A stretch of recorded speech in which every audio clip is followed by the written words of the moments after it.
Anong tagtuyot? Isang mega slip and slide parating na sa downtown Los Angeles. Para sa mga bata at sa mga young at heart.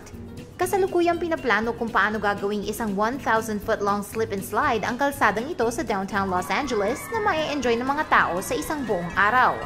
Ayon sa mga organizers ng Slide the City, kakailanganin ng 4 na oras para i-set up ang 1,000 talampakang haba na slide na aabot ng 3 city blocks.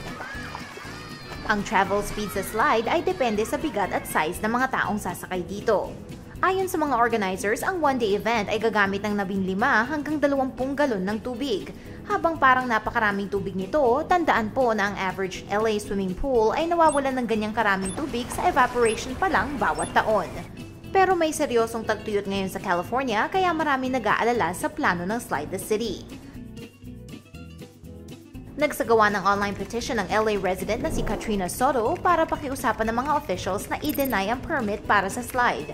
Ang petition ay mabilis na nakakuha ng suporta na marami.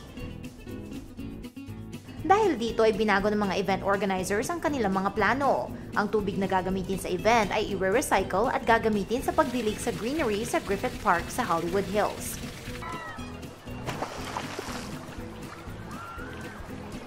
Kailangan pa rin pirmahan ng Bureau of Street Services ang permit para magkaroon ng mega slide, pero wala naman ng inaasahang problema ang mga event organizers. So far ay nakabenta na daw sila ng 4,000 tickets para sa event.